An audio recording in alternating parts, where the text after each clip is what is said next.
और परंपरागत रूप से सिंधी समाज परिश्रमी समाज है, बहुत मेहनत करने वाला समाज है।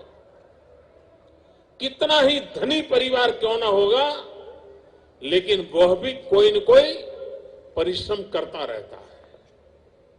वो ऐशो आराम की दुनिया में फिसल जाने वाला समाज नहीं है।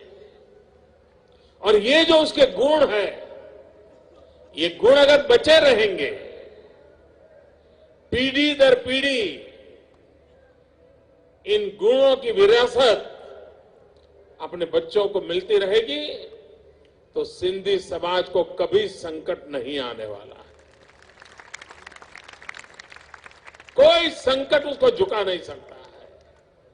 कितनी भी भयंकर समस्या आई होगी, वो उसको झुका नहीं सकती है। मैं तो कभी कभी सोचता हूं, जब भारत विभाजन हुआ और सिंध से लोग यहां आए, अंजार में रहते थे, अभी मुश्किल से 5 साल साथ हुए थे, वो सेटल हो रहे थे, और अचानक भयंकर भूकंप आ गया था उस समय।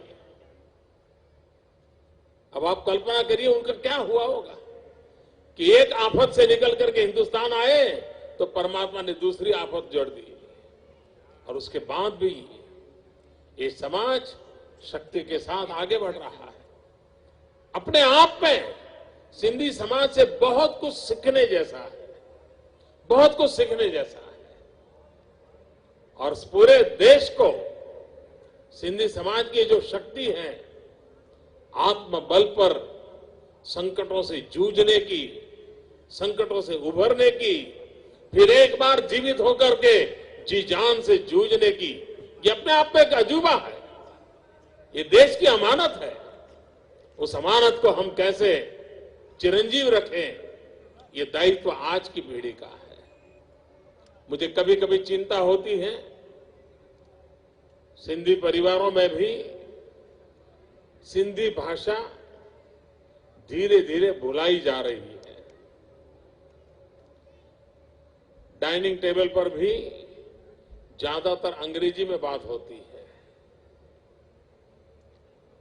ये बदलाव जरा चिंताजनक है। मेरी प्रार्थना है आपसे, आप अपनी भाषा न भूलें, अपनी भाषा न छोड़ें।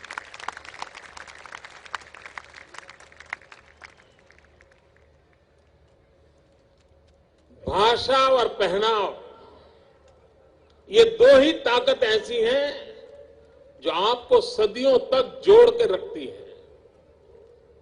एक बार वो छूट गई तो फिर आप बिना जड़ का जीवन बना दोगे, और अगर जड़ नहीं है तो जीवन असुरक्षित हो जाता है।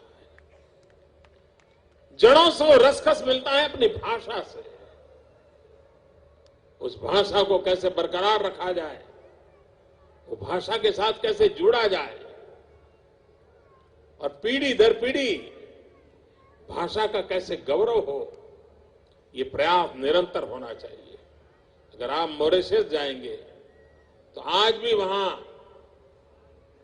वो हिंदुस्तान से गए थे, इस बात का गर्व है। किस कारण से? सिर्फ भाषा के कारण।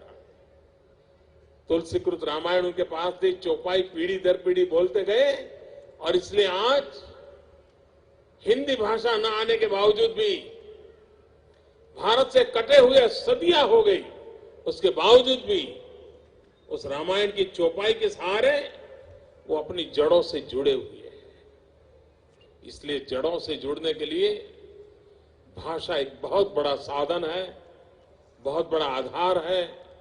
और इसलिए मैं प्रार्थना करूंगा कि अपने परिवार में सिंधी भाषा का गौरव, सिंधी भाषा का सहज चलन, ये बने रहना चाहिए। और दूसरी बात,